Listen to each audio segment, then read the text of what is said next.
جاہو جلال کے ساتھ اعلان کیا کہ ساری قیمتیں واپس لے لی گئیں، لیکن ایک چیز کی بھی قیمت واپس نہیں لی گئی، قیمتیں اسی طرح سے ہیں، دوائیں ویسی مہنگی بک رہی ہیں۔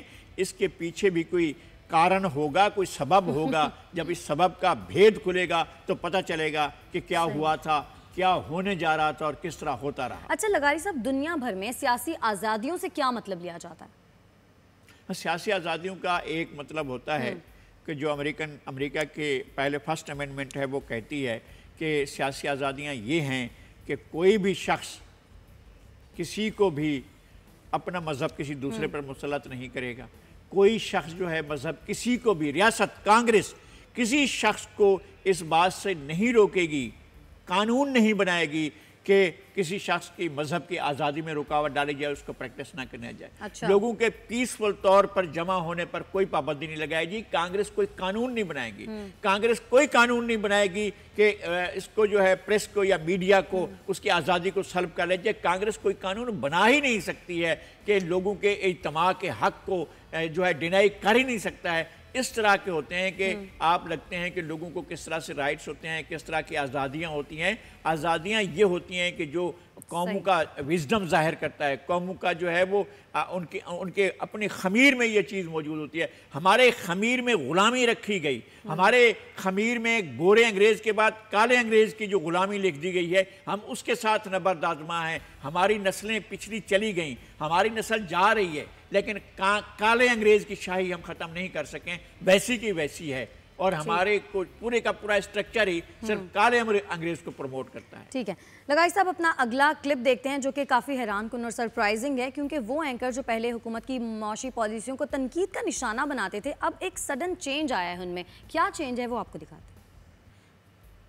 آئندہ آنے والا سال معاشی استحکام لے کر آئے گا۔ لغاری صاحب، آج تو شاہ زیب خان زادہ کا انداز ہی بدلا نظر آ رہا ہے، ہر چیز ہری ہری نظر آ رہی ہے۔ کیا سمجھتے ہیں آپ، حکومت جو ہے وہ سیاست میں توازن پیدا کر رہی ہے، معیشت مستحکم ہو رہی ہے، یا پھر معاملات جو ہیں وہ درست سمت میں چل رہے ہیں؟ وہ ایک دفعہ ایک وزیر ان کے چینل میں تشریف لائے تھے تو یہ خود ہی آگے بڑھ کر کہہ رہے تھے کہ جنہیں ہم تو آپ کے لیے PTV2 ہیں۔ اچھا۔ تو اس دور کے وزیر تھے نون لیگ کے۔ تو اب جو ہے یہ نئے حکومت کے ساتھ نامہ و پیام ہو رہا ہے، دوستی ہو رہی ہے، یہ ایک دوسرے کے خلاف ایک 3-4 سال بڑے زبردست، بلکہ 6-7 سال کا ایک زبردست جنگ کا ماحول رہا ہے۔ اب صلح ہوتی ہے تو کچھ چیزیں مختلف نظر آتی ہیں، حکومت کی بھی اپنی ضرورت ہوتی ہے، ان کی اپنی ضرورتیں ہوتی ہیں، ضرورتوں کے تبادلے ہوتے ہیں، تبادلوں میں بہت سی چیزیں ادھر ادھر ہو جاتی ہیں، بہت سی جو منظرنامے ہیں وہ تبدیل ہو جاتے ہیں، بہت سی چیزیں جو ہوتی ہیں، جو صبح ہوتی ہے وہ شام نظر آتی ہے، جو روشنی ہوتی ہے وہ اندھیرا نظر آتا ہے، جو اندھیرا ہوتا ہے وہ روشنی نظر آتی ہے۔ تو یہ ساری چیزیں اس طرح ہوتی ہیں، بعض دفعہ آپ کو پورا منظر تبدیل شدہ دکھایا جاتا ہے، حقیقت کچھ اور ہوتی ہے، سر آئینہ میرا عکس ہے، پس آئینہ کوئی اور ہے، یہاں یہ صورت ہے۔ اچھا لغاری صاحب، مشیر خزانہ نے ایسا کون سا معاشی یا مالیاتی عمل کیا ہے جس کی وجہ سے جو معیشت ہے وہ استحکام کی جانب بڑھ رہی ہے؟ نہیں تو استحکام کی جانب بڑھ رہی ہو تو ہم کہیں نا کہ استحکام کی جانب بڑھ رہی ہے۔